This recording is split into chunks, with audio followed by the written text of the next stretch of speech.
Hello, everybody. Welcome to the 13th episode of Amazon DocumentDB Insider Hour. It's been great talking to you guys in the past episodes, and we've been bringing different guest speakers and different content for all you guys to learn about Amazon DocumentDB. So today is going to be no different. We have a couple of guest speakers, but before I introduce them, let me first introduce myself for those who are new here. My name is Karthik Vijayaraghavan, and I'm a DocumentDB specialist SA, and I host the DocumentDB Insider Hour show. Along with me, co-hosting the show today is Cody Allen. Cody. Hey everyone, Cody Allen here. 13th episode. Does that make you the longest running star of this series? I think that you've outdated everybody else now. You're the senior person here.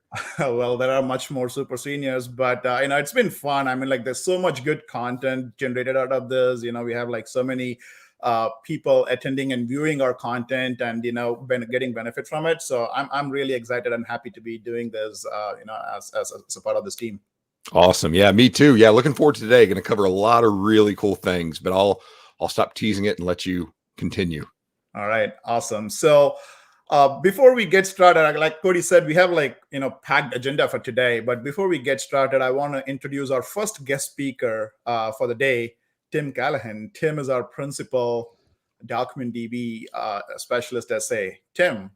Hey, I've been away for a while. I think I did a Twitch show with DocumentDB back in March. So about 8 months away, but I'm back to talk about one of my favorite complementary services, DMS. Awesome. Can't wait to hear that. So before we pass it on to Tim to talk about DMS, and so that you guys can see how you can now even more optimizedly and efficiently migrate from your source database such as MongoDB and others into DocumentDB, we want to give you a sneak preview of what the DocumentDB team has been working on of late. The team has been really hard at work, and in the last month since we talked to you, I think Cody and I met you about 3-4 weeks ago, and since then there's been lots and lots of stuff that we have released to help customers, and all these are based on customer feedback. We hear from you and then we deliver it back to you. So Cody, do you want to start with some of those updates that the team has released in the last month? Yeah, absolutely. Like you said, we're building what our customers are asking for. We're working backwards from those requests. What's really cool for me being a part of the DocumentDB service team is I was an AWS customer back when it went GA, when it was first released. And I remember jumping on it when it first came out, and I'm seeing feature requests that I made as a customer influencing the product roadmap. So it's really, really cool to see that. But yes, been a very, very busy couple of weeks. We actually had 1 week where we had a ton of releases come out. One of them is support for geospatial query capabilities. I'll post some links in here that talk about the details and give you some blog pages about this. Matter of fact, Tim here wrote a very nice blog that talks about those geospatial queries. So definitely go check that out. He walked you through how you can use that, some examples of what you can do with it. But the second thing was support for access control with user-defined roles. So what we call RBAC version 2. Yet again, it's one of those things that I remember influencing this as a customer. So very excited that we have that out. Another blog post written by another guy on our team, Doug. So we'll post that link. Go check that out as well. And then we've created our own JDBC driver that gives you the connectivity for BI tools such as Tableau and query tools such as SQL Workbench. So a lot of really, really cool features that help those workloads that need those kind of features. Again, geospatial, RBAC version 2, and that JDBC driver. And then one of the biggest announcements that we made last week was we now support the T4G.medium and R6G instance types. So Graviton 2 instances. That's going to give you up to 30% performance improvement for DocumentDB workloads, of course, depending on your database size. So go check those out. As you start to deploy new clusters, you'll see those new instance sizes in there. Take them for a test drive. That's why we have that T4G.medium to test those workloads. So a lot of really cool things that just came out. Of course, reInvent's around the corner. I'm sure AWS services across the board are going to come out with some cool things, but always building those new features that our customers are asking for. Yeah, that's awesome, Cody. It's good to see you, go through that full cycle, the 360 degree, right? You ask for a feature, now you're an employee and you see that feature, in place. So that's fantastic. that's how I do it, right? I said the only way I'm going to make this happen is if I infiltrate from the inside. So I'd like to say this has been a 3-year strategic plan where I got promoted from AWS customer to AWS employee. And as soon as I get what I'm on, I'm out. I'm going on to the next one. You took the influencing to the next level. That's right. Yeah. Yeah. The other cool point about the Graviton instance, as you mentioned, right? So it's great that our customers can see up to 30% improvement in performance. But what my favorite in that, Cody, is they also see up to 5% savings in cost, which 100%. is fantastic, right? Like normally in any commodity or any service we subscribe to, as it gets better and better, the price increases. But at AWS, not just for DocumentDB, but at AWS, I generally see that we make things better and the price keeps reducing. 100%. Yeah. And the cool thing too about all that is, we just got done going through the series of like the well architected, right? And it's not just, and again, I'm putting my mindset back in that AWS customer. It's not just that we're constantly lowering prices on the services, but we're like actively creating these programs to tell you how to better architect it or make it more cost optimized, right? I mean, we spent an entire Twitch show talking about cost optimization, about how you can turn off instances for up to 7 days in those dev environments, how to right size your instances as far as indexing goes to really bring that price down. So it's so cool that we're constantly obsessing over our customers and trying to bring that cost down. But at the same time, we're creating all these mechanisms to help all of our customers fix their workloads, change that mindset into this new cloud architecture they might not be familiar with and bring down that cost even more. So yeah, I mean, it's everything that you get with it: more power, lower cost, better cost optimization. It's just such an incredible win. I love all these new features. Yeah, and like just other features, like you talked about geospatial, it helps our customers take their workload to the next level by introducing new type of query capabilities, right? Search for those locations, or like the map kind of a use case that customers want to implement. Now they can do that with DocumentDB. And then RBAC, right? Such an important feature from security standpoint. So we're kind of touching all aspects of the well architected, if you talk about, right, like performance and cost optimization, security, and so on. So yeah, there's like a lot more to come. Like this year we got like all these released, schedule or released during this last month. Next year we are planning for much more than these. So just stay tuned. And I also plan to get our product manager. He wanted to talk to the team here, to the group here, about like all these new releases and what they really mean. So we will probably in a subsequent show dive deep into these individual topics and show customers and our attendees how they can leverage these features through some demos and nice presentations. So I'm curious, Karthik, because we're all, reInvent time when I was an account SA, not working for one service, but working for all the other services. reInvent time was always crazy because like in a day you learn about 1,000 new features that just came out and you have to know about it and read about it and whatnot. We just came out with these 4 huge features in a period of a couple of weeks. How much documentation update are you having to do? Now we're having to go back and change all the well architected to include these fine-grained dials, right? That's true, right? But change is the only constant, isn't it? Right. Exactly.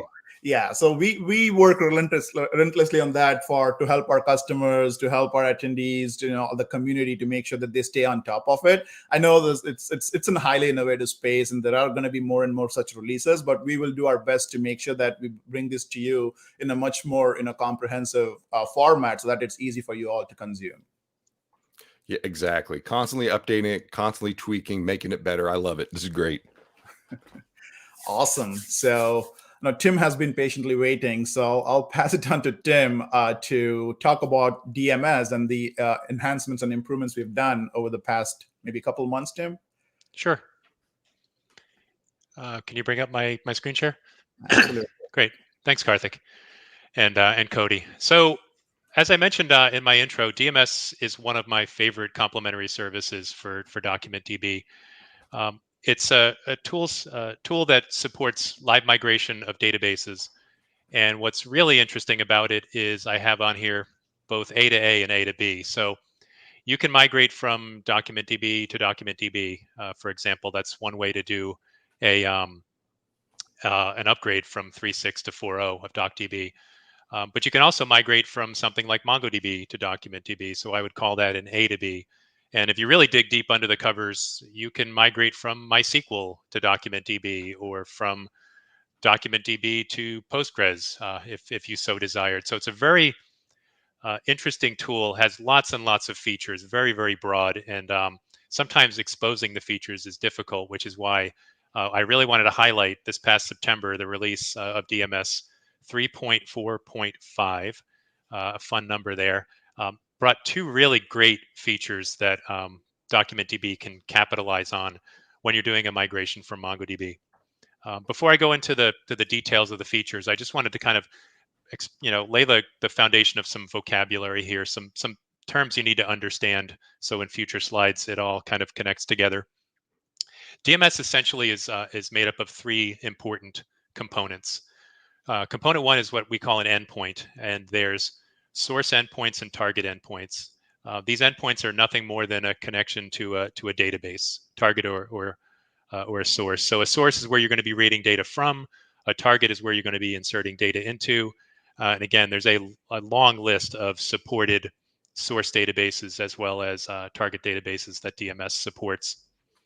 A DMS task is more about defining an actual migration that you want to occur. So these endpoints are reusable, which is great. You get them set up, and in my demo, I'm going to show you how quickly I can do a migration, creating a task, because all the details about where is the endpoint, credentials, is TLS enabled or not, that's all handled in the endpoint. But a task is merely defining the migration of in a MongoDB sense, one or more collections from a source endpoint to a target endpoint. So a task brings the two endpoints together, and you add additional configuration parameters.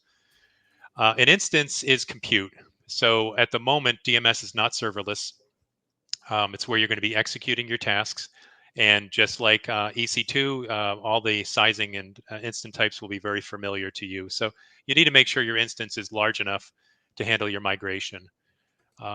DMS has two stages, and the stages are very easy to understand and well-defined, and I abbreviate them often. So a full load in DMS is taking a point-in-time copy of data from a source database to a target database. So one-off, make a copy of your data. You often be doing full loads for early compatibility testing, dev QA. If you want to bring a Mongo database over to DocumentDB, for example, to do some quick benchmarking or correctness testing. Change data capture is the other stage, and this stage is meant for ongoing changes. So if you run a full load, you've got a point-in-time copy of the data as of when you started the process. Change data capture allows it to stay current. So any inserts, updates, or deletes happening in the source database are synchronized over to the target database.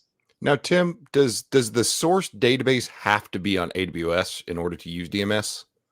It doesn't. No, the key is that where you stand up your instance, your DMS instance in your VPC, it's going to need connectivity to wherever that target endpoint is. So if you're running on-prem in your own data center, you just need to make sure that you've got the ability to connect to that source from your DMS instance. Gotcha. So as long as your network, as long as your pipes can reach your on-prem, doesn't matter where it is, DMS can use that as a source. Correct. So feature number one, huge for certain use cases. So the use case here is you need to migrate multiple MongoDB databases from a single MongoDB server. I think it's a common practice. We see customers and talk to users. Lots of customers have all their collections in one MongoDB database, but just as often, customers have multiple databases. Some to an extreme, like if you're hosting an application for your customers and you took the approach that each customer would get their own MongoDB database to compartmentalize them and avoid any chance of chatter between them. We've seen customers with 1,000 databases or 10,000 databases. Existing option prior to DMS 3.4.5 was that these endpoints I talked about, so you have an endpoint on your source database, an endpoint in the prior version of DMS, you were forced to pick a particular database to connect that endpoint to. What this meant was if you had 1,000 databases to migrate from one MongoDB server to DocumentDB, for example, you had to create 1,000 of these endpoints to actually do the migration. And then a task can only have one endpoint, so you would end up having 1,000 tasks. So just lots and lots of little moving parts here that made it very difficult for larger customers with high database counts to be migrated. In 3.4.5, they introduced a new feature to support multiple databases. And it's kind of an interesting implementation. I'll show you the screen in a moment. But when you create an endpoint in DMS normally, you type in the name of the database that you want it to connect to when you're setting it up. In 3.4.5, that field is allowed to be left blank. And blank is sends the signal to when we're creating a task. If the database is blank, then you're allowed to define databases on the fly or use wildcards when you're actually creating the task. So in 3.4.5, we can create an endpoint with a blank database. I'll show you that in a minute. And then when we go to create the task, we can pick the databases themselves. So I'm thinking back to my customer days. We did different databases for customers, right? We would have customer A and customer B and customer C, and then we would break them out by day. So we'd have like A_October, A_November. So what you're saying is with this new configuration with 3.4.5 and later, we can actually grab just customer A databases or just customer B databases. We have the granularity to create those searches on it. Yeah, well, you always had the ability to just have one database for the task, and we'll see that in a second. What you're going to have now is the ability to have a task. One single task can use one single endpoint. This is an example here, right? I have a pre-existing endpoint. I call it source Mongo blank database. It's MongoDB is the source engine here, and right down here under database name, I've left it blank, and there's a comment right in here. Field is optional for DMS 3.4.5, mandatory for earlier versions. When you leave it blank, you can specify multiple databases. So I have a pre-existing endpoint, and I'm going to create a new task to show you how you'd use it. If I come up to database migration tasks here, I'm going to create a new task. And again, another thing I love about DMS is just how easy it is to do migrations. The hard part is creating your connections. Once they're created, it's really easy to reuse them. So I'm going to create a new task. I'm going to call it blank for blank database. My replication instance, I'm going to run it on my 3.4.5 instance. My source is going to be blank database because I want to be able to specify multiple databases. And my target, I'm going to be replicating to DocDB. Call it DocDB target here. I'm going to migrate existing data. I don't need to do change data capture for this example. All I need to do beyond those settings, I give it a name, a server to run on, a source, and a target, and then I have selection rules. So here is where you define the table mappings, and selection rules are where you define what you actually want to migrate. So in this example, I have an existing MongoDB, and it currently has 3 databases: Migrate 1, Migrate 2, and Migrate 3. So for this particular task, something I couldn't do prior in prior versions of DMS, under schema, you just say enter a schema. This dropdown would normally be hard-coded with your one database in the past version. I'm going to say migrate 1 for database name, and table name I'm going to leave as the %, which is a wildcard. For my second schema to migrate, I'm going to do the same thing. I'm going to say enter a schema. I'm going to give it schema name migrate 3. And I'm going to leave the table name star because I want to migrate all collections in there to go. I'm going to start this in a second, and it'll get running, and we'll start talking about the other feature because it takes a few minutes to start running and get running in the background. But the other thing I could have done here is if I was the example where I'm hosting my customers, and every customer has their own database, and let's say I thought ahead and I used a naming strategy like customer 001, customer 002, customer 003. I could migrate all the customer databases merely by saying schema name customer star, customer %, and then leave the table name as % and go. And for certain customers, if you had 1,000 or even if you had 100, I mean, imagine creating 100 endpoints and then creating 100 tasks. You would not be doing it in the console. You'd have to go script it because it's just too complicated, too many moving parts, too many things that can go wrong. And then the pane of glass where you're watching all these migrations occur, it's just filled with extra unneeded information because there's so many migrations going on in the background. So Tim, real quick, when you created the endpoint for MongoDB, I know you showed that you left the database as blank there, right? Mm-hmm. what if I put a database name? Then I'm restricted to using just one, right? One endpoint. Exactly. Yes, and that was until the previous 345. It was a required field. It didn't have the ability to support a wildcard, so you had to pick it. And right. if you and that was the only way to move forward. So for our viewers, would you recommend that the best practice would be, regardless whether you want to do a single database or multiple database migration, just create the endpoint with no database and handle it at the task level? Would that be a better approach? The nice thing is the flexibility. If you pick the name for the database, let's say you're giving this to developers, then the tool can be smart and help you know the names of collections that are in there, right? So I see very limited usage where you'd want to pick it, but I could see examples of, let's say you only wanted developers in this one database, kind of create an endpoint for them that they use, and they're not grabbing other databases and migrating them to their own environments. Yeah, so to more keep like things moving. More like governance or standard to establish, then it makes sense to add it at the endpoint level. Yep. Yes. And again, that's, for use cases where there's more than 4 or 5 databases, I think this feature is awesome. It really simplifies the entire process, and a great feature that the DMS team added in version 3.4.5 this past September. Yeah, so it's not just database. I know the collection option was before, but now you can do a combination of the two, right? We did not take away anything that was already there. Got it. Yes. The other feature here, I call it DMS and big data. The term means a lot of things to a lot of people, but big data for me, for these migrations, let's say you have a collection that's 500 gigabytes plus, or a terabyte plus, or maybe 200 gigabytes plus. It comes down to how fast you want to do this migration. So we talked about full load, and the full load process is one option that you had prior to 3.4.5. So if we look at existing options, one way to get an initial copy of your data from MongoDB to DocumentDB was do a Mongo dump export, and that's a single threaded operation. So it's going to go through your collections one at a time without parallelization.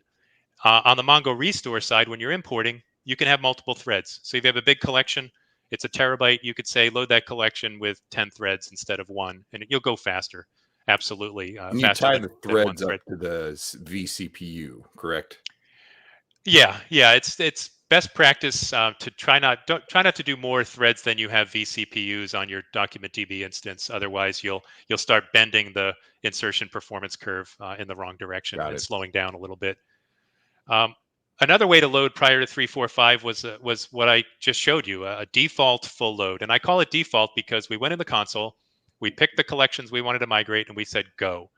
And by default, VMS, similar to Mongo dump, is going to use it'll load multiple collections simultaneously, but it won't go into a single collection with more than one thread to go faster.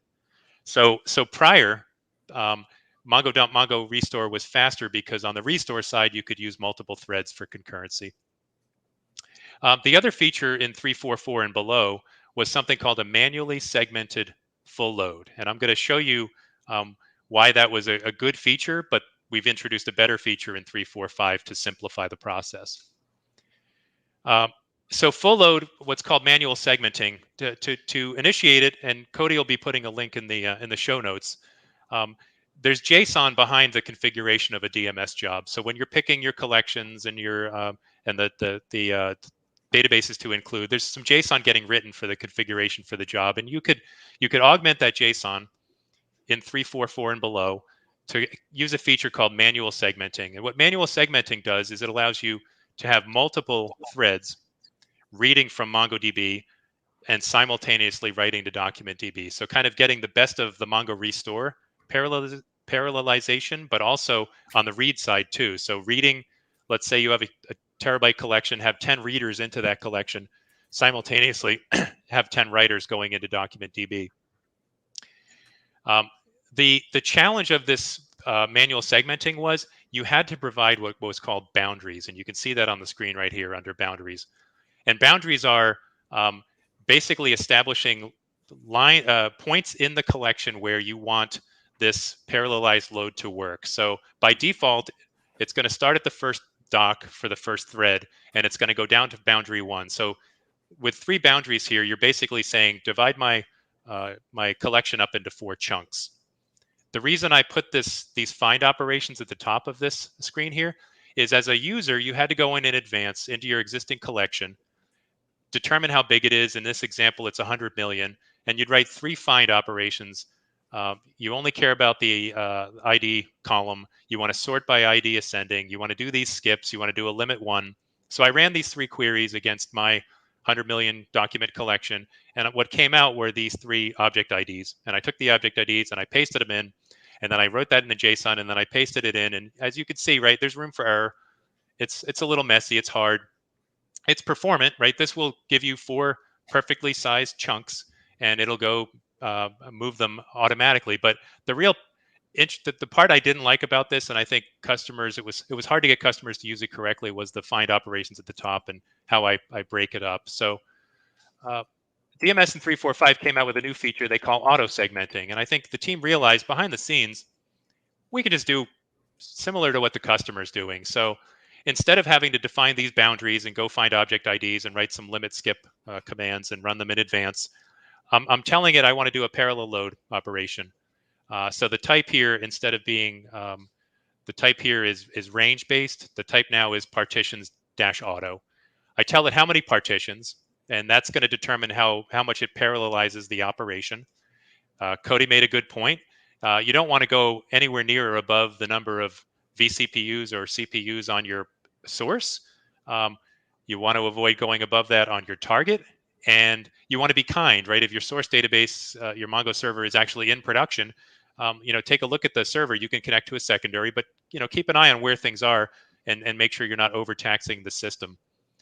There's a couple more parameters on here that are optional. So collection count from metadata tells this operation, do you want me to go do an actual count documents command on Mongo and get an exact match of count of documents? So when I go to split it up, I'm getting evenly sized chunks. Or do I trust the approximate count that MongoDB maintains and can be gotten, very lightweight operation? I'd recommend it defaults to true. I recommend leaving it to true. Record skip per page, the max value, that's just when it's going in to try to find how to divide up these chunks. It's going to do these .skips that are not that different than the find commands I wrote prior. So that's going to determine how many records it goes between skip operations. Each skip takes time, so you don't want to try to skip a billion because you might time out the query for something like that. And then the batch size is just how many, when it goes and reaches into MongoDB to get documents in the collection, how many to grab at a time up to the server default. So I set it to 50,000. I think the default is whatever the configuration is on the MongoDB server, source server itself. So if you take that JSON and a little bit more, and I'll show you an example in a moment, and you paste that into your DMS job, you end up doing a parallel load.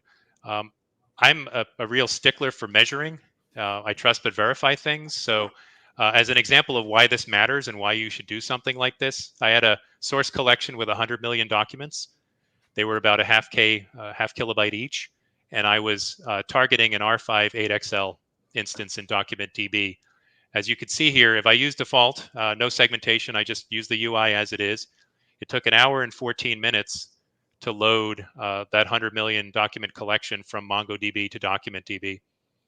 With manual segmentation and going through that effort of finding object IDs and pasting them in, with 2 threads, it went down to 40 minutes and then down to 27 minutes and down to 21 minutes. Auto was nice and easier to test because all I'm doing is changing the number of partitions and rerunning the task again and again and again. And at 32 threads with auto segmentation, 1 hour 14 load time came down to 12 minutes and 57 seconds, which is a 5.7x improvement. It's some of the fastest ingestion I've ever seen in a DocumentDB. If you do the math, 100 million docs in that time, that's about 125,000 inserts per second. Keep in mind, this is a collection with no secondary indexes, right? So as you add additional indexes, it is going to consume some of the, make it take longer because there's more work to be done and more CPU being consumed. But I think it's a fantastic feature. I often, talking to customers with very large DMS migrations, getting it down by, even a factor of 4, a large enough collection could take 8 hours or 16 hours. You bring that down by a factor of 4, it's a much more reasonable operation to get the full load process done from start to finish. So Tim, between 16 and 32 there, right? Like what would be a recommendation in terms of the MongoDB instance size there? I presume it depends on the instance size, right? If it doesn't that instance doesn't have enough compute, how does it impact the number of partitions? That's it depends is often an answer we use for questions like this. The important thing I would start by look at my Mongo setup, right? Number one, if you've got read replicas in your replica set on MongoDB, use a read replica. Like there's no need for this to feed off the primary. Right.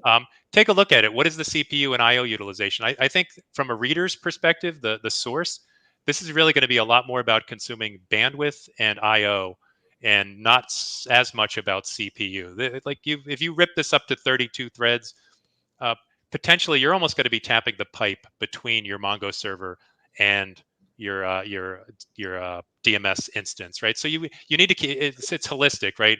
Bandwidth matters, CPU matters, IO matters. Do a baseline, see what your system looks like at first, and then run a two auto segmentation for a test and see how that affects things, and then just kind of tune it and move it from there. The last thing is when you're doing a production migration, plan your cutover well in advance and do your full load well in advance, right? There's no reason if you're going to do your cutover Saturday morning at 8 a.m. and you can do your full load in 3 hours, don't start it at 5 a.m. Saturday morning, right? Get it done during the week, and then change data capture will keep you in alignment. I think some of this stuff is really good for refreshing test and QA environments from production. Even using, DocDB could be used as a source to feed another DocDB instance if you wanted to. Got it. Yeah. All right, I have time for a quick demo. There's for something like this, there is not a whole lot to show, but let me show what the JSON looks like so you can get a feel for it. Sorry to interrupt. We have a question from one of our attendees. Okay. The question is, how can you guarantee all documents are migrated when your source database is live? Good question. So as we talked about earlier, there's full load and there's change data capture. So a full load operation is going to give you, the moment the full load starts, if you set up your task to have change data capture, it's immediately going to be tailing the op log or tailing change streams on the source and catching any inserts, updates, and deletes. So your full load it gets started at the time the process started. And if you're full loading 100 collections, collection 20 might not start in 10 minutes. So all that change data capture is critical. The full load occurs, gets through all the collections, and then when the full load completes, if you decided to go into change data capture mode, it'll do that. And then change data capture will start applying any inserts, updates, and deletes that occurred the moment the task began. So it's a great question. Without change data capture, it can't make that guarantee. The op log and change streams in MongoDB are item potent, so you can run them again and again and again, and they won't actually break. They'll always end up in the right place. So change data capture is the reason that that guarantee can be made if you enable it. If you don't, you're getting a reasonable copy of your data that started at the time the task started, but it won't be an exact copy. Plus, DMS also gives you some table stats and stuff that you can look at to see, how far is the replication from catching up or how close it is. Yep, exactly. Cool. Thanks, Tim.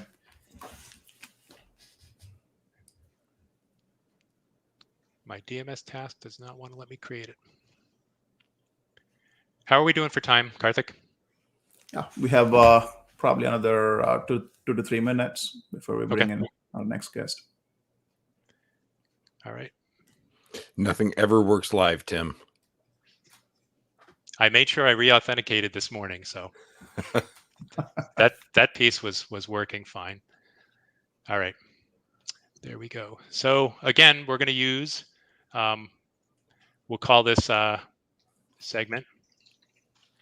And, very few parameters to fill in here. We're going to use a 3.4.5 instance for DMS.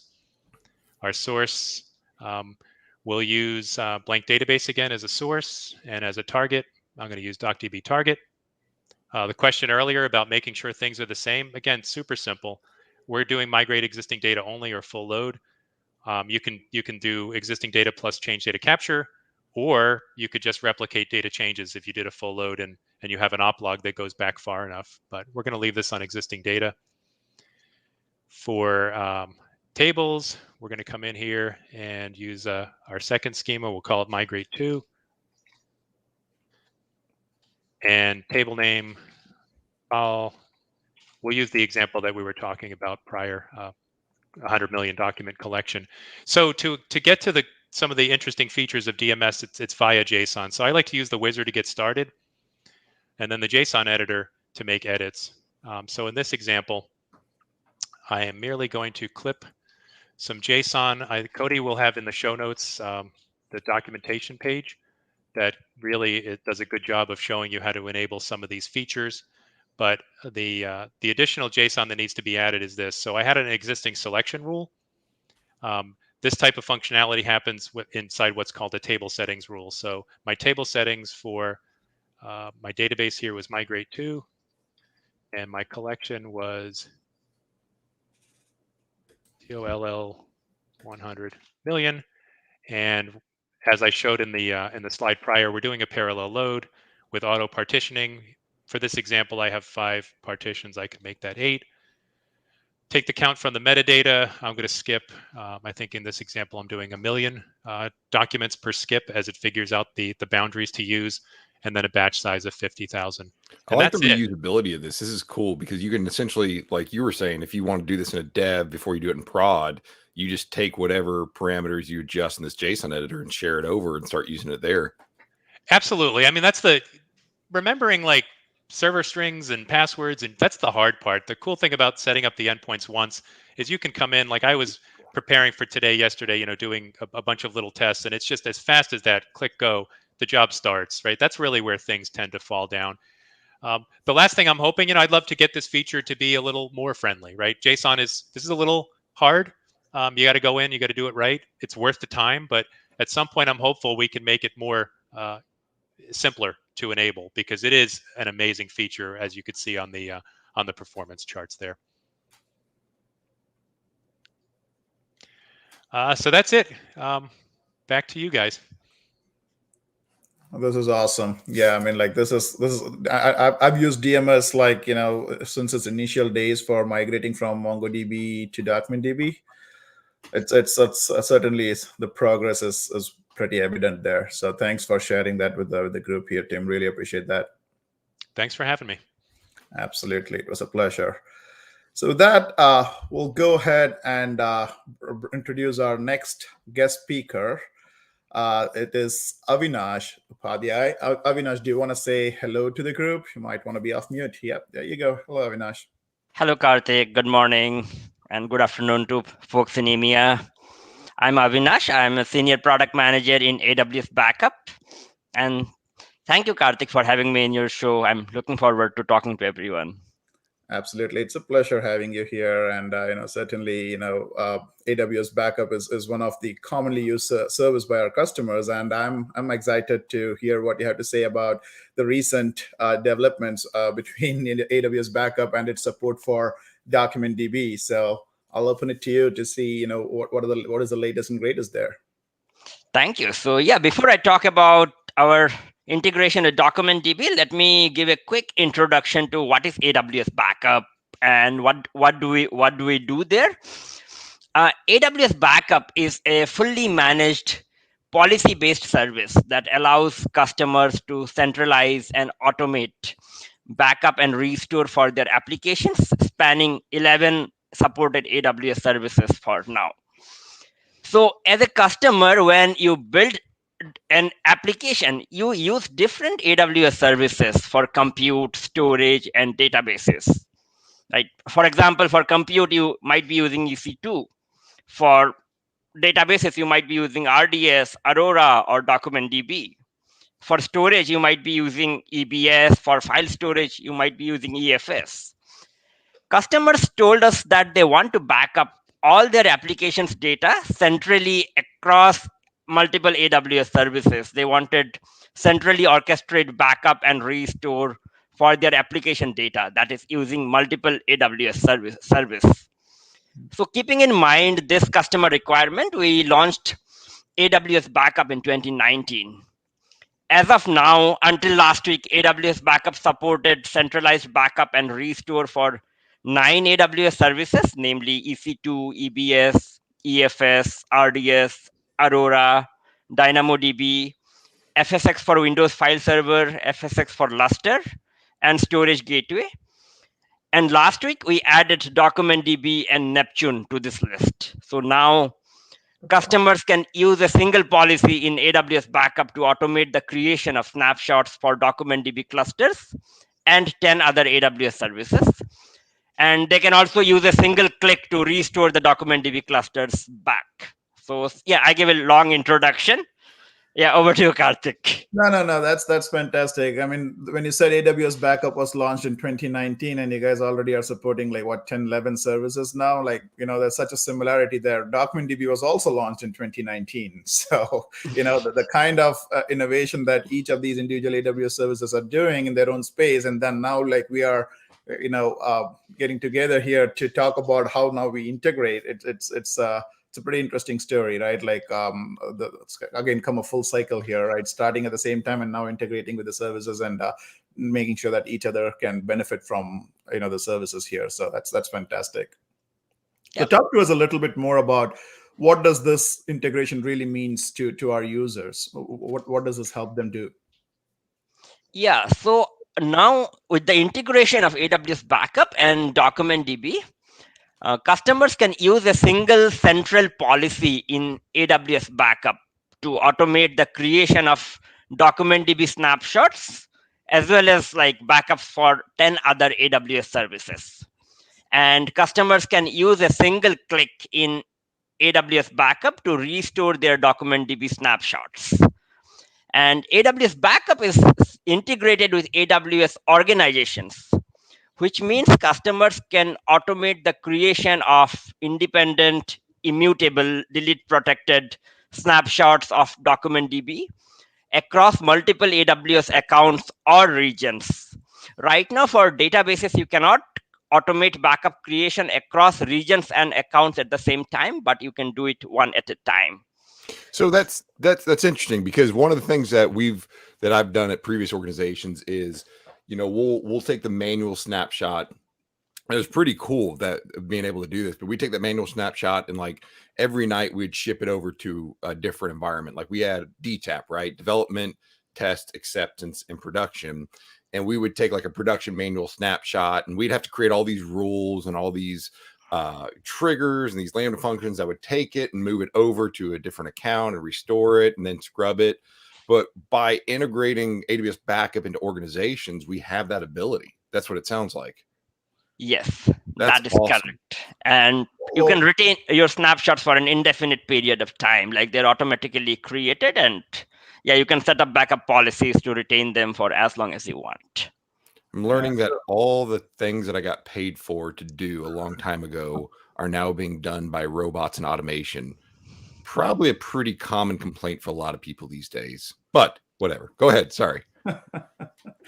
Yeah, no, I mean, like Cody, it's interesting you bring that up, right? Because I was talking to customers like probably around earlier this year, Jan-Feb timeframe, and they were like, okay, how do I copy the snapshot from one region and go into another region? How do I move my production snapshot into a prod QA setup to do some testing and stuff? And and there were some customers that were familiar with AWS Backup, and they were like, hey, it'll be cool to have DocumentDB integrated with this because we would like to use one central backup service and manage all of them so that we don't have to keep writing script. Now we just have to add DocumentDB onto it. So I think it makes our customers' life a lot easier with this integration. So yeah, absolutely. Yeah, cool. So Avinash, like, do you have any demo or anything like that to show, like, what does this policy really mean? Like, what does it look like, for folks that are especially new to AWS Backup? Do you have something to show our audience? Sure. Let me share my screen and let me show how it works. Sure.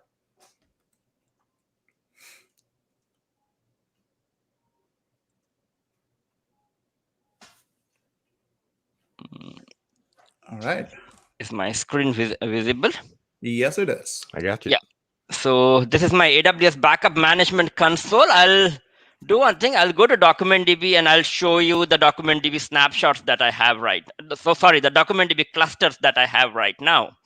And then I'll use a backup policy to automate the backup creation for that DocumentDB cluster. So these are some of the DocumentDB clusters that are running. This is a cluster that I created in the morning today called DocumentDB Twitch demo. I will go to AWS backup and automate the backup creation for this DocumentDB cluster. So let me go to AWS backup now. AWS, if you are new to AWS backup, you need to go to storage and you will find AWS backup here in storage. It seems like it does much more than storage now. I guess it is there because it was started for storage, huh? Yeah, that is correct. Like customers are using AWS backup as a solution for ransomware protection today because we create backup copies in separate regions and separate accounts. So if there is a ransomware attack in one of your primary accounts, you can easily restore the backup from the backup vault or from a separate account. Oh, wow. That's a good idea. Yeah, it is doing a lot more than storage, and it's going to be, we are going to be a lot more in this space in future too. Awesome. So anyway, coming back to AWS backup. So if you're using AWS backup for the first time, you need to go to settings.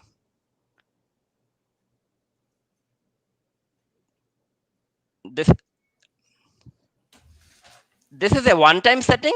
You need to enable all the resources for which you need to create backup. Right now, I have enabled everything, and you see DocumentDB and Neptune are the newly added resources here. You go to configure resources, and you turn on all the resources for which you want automated backups to be created. And then I click on confirm. And then I'll create a backup plan. The backup plan has the policy which decides the backup that is to be created, the backup frequency, the life cycle of the backup, etc.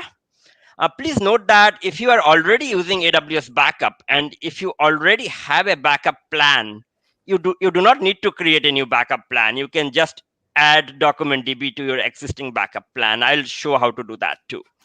So as far as the service opt-in goes, I mean it's literally a button click. We don't have to set up like any kind of IAM role or policy. Like we just go into the service and say, "Yep, DocumentDB." You set up the IAM role for your backup plan. So I'll show that right now, and you can use that same IAM role to maintain your backup access control across the organization. I got you. Okay. So let me go to backup plan here. So these are some of the backup plans that I already have. I'll create a new backup plan. So there are three ways in which you can create a backup plan. You use a template that AWS backup already provides, or you define a backup plan using JSON, or you build a backup plan using the AWS backup console. So I'll do this.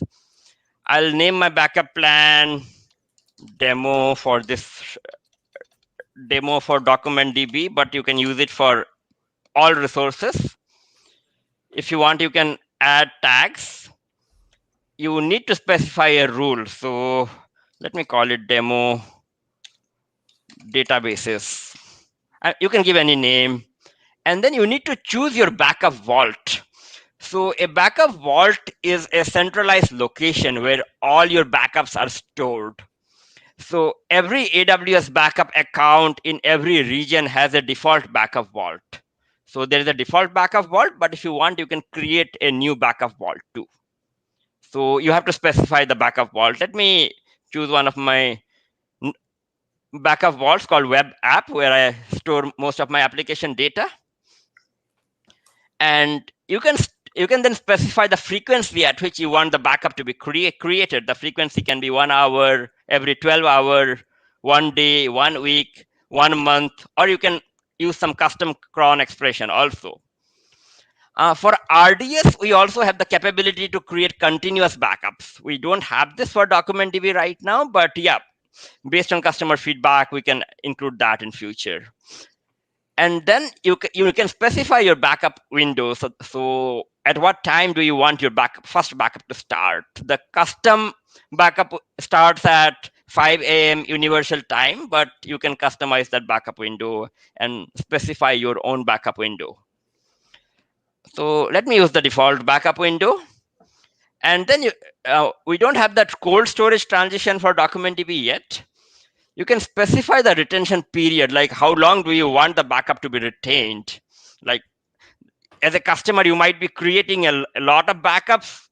You might every week or every day, and you don't want every backup to be stored for an indefinite period of time because you will end up paying a lot. So you can specify the time, or if you select always, the backup will be retained for an indefinite period of time. And then you have the option to copy the backup to another region. Like you can select some other region and you can copy the backup copy to a backup vault in the other region. So right now I'll not do that. I'll just create a one region backup. So that is it. You are ready to create your backup plan now. We have another option called Windows VSS, which is used if you're running an Windows Server application on EC2. Then clicking on this checkbox will also help you create Windows Server backups. But right now we are talking about DocumentDB, so we don't need to select Windows VSS. And then I'll click on Create Plan. So my backup plan is ready and it is created. So again, for the sake of sounding being repetitive, if you already have a backup plan, you don't need to do this. You can just use your existing backup plan and then you can add your DocumentDB resources to it. So now I will add my DocumentDB cluster to this backup plan. So this is my backup plan. It is there in place. Now I'll go to assign resources.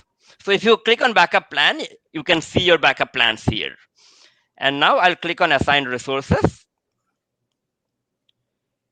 And to a question called Alan, so this is where you can define the IAM role which you want while assigning resources. And let me call it DocumentDB demo. Yeah, you can name it anything.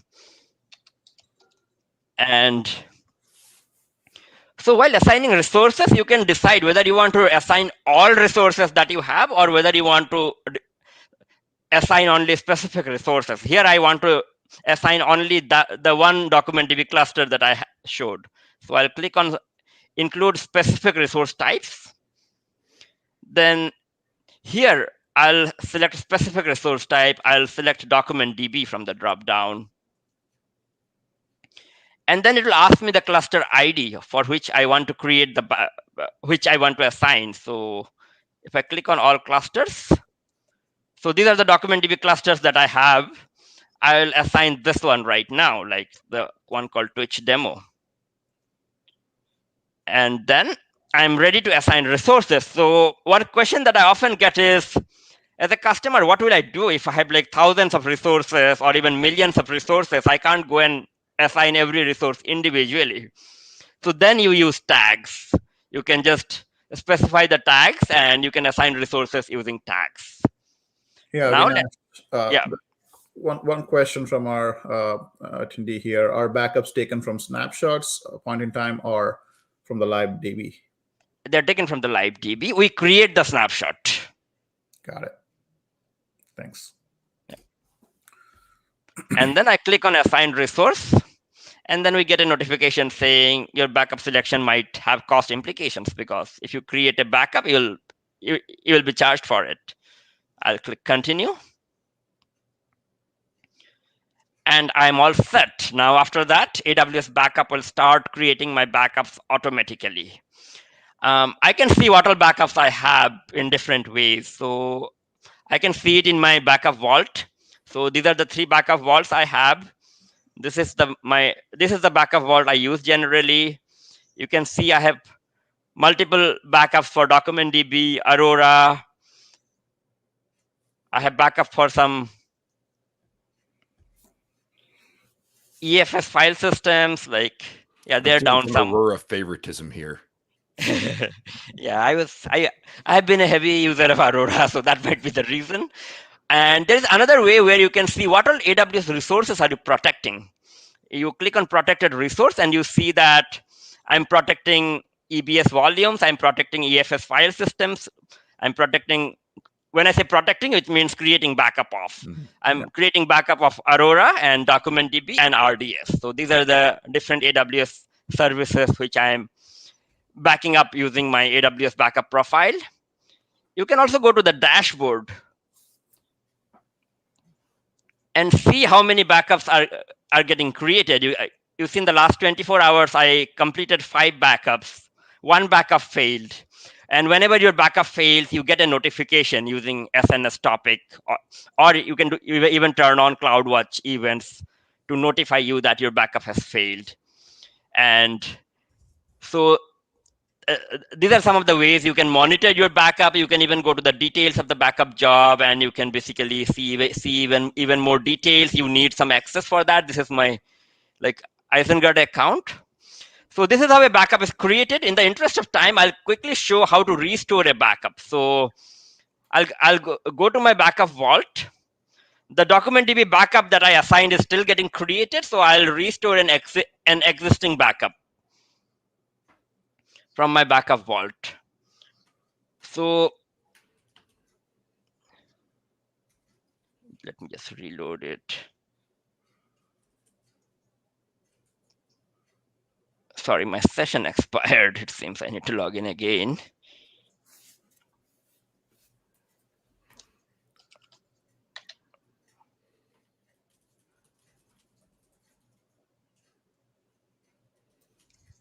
In the meantime, there's another question. Can you offshore vaults to other AWS accounts?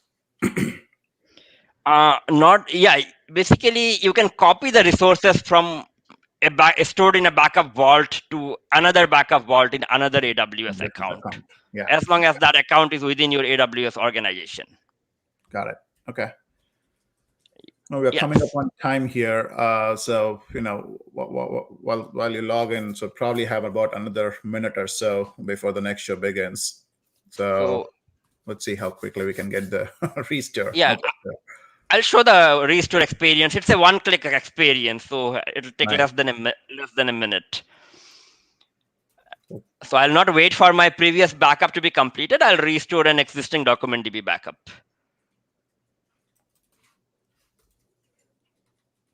So I go to my backup vault, and these are some of the backups I have. I'll select my DocumentDB backup. I'll click on Actions, and I'll click on Restore. Cool. It's pretty straightforward. Yeah, it's very straightforward. And it's loading here. There are some options you can, there's some customization you can do while restoring. All the details are there in the launch blog that Karthik has written when we launched this feature. And yeah, you can have a look there. And once I can select my encryption key, I can select my database port, and a few other things. I can select what all logs I want to export. And then I click on Restore Backup, and I'm done. And your backup will be restored back. And after some time, you can see the backup as a DocumentDB cluster in your DocumentDB account. So this is how the feature works. That's awesome. Thank you so much, Avinash. This is really a very interesting feature and very helpful for our customers. Again, building from what customers are asking. So with that, we'll call it a wrap, folks. Before we go, have a happy Thanksgiving, everybody. And for those of you that are going to be at reInvent, make sure that you come and say hello to all of us. All of us are going to be there at reInvent. Looking forward to meeting you all. And we have lots and lots of DocumentDB sessions and interactions at reInvent. So happy Thanksgiving. Stay safe. Take care. Bye-bye. Thank you, Karthik.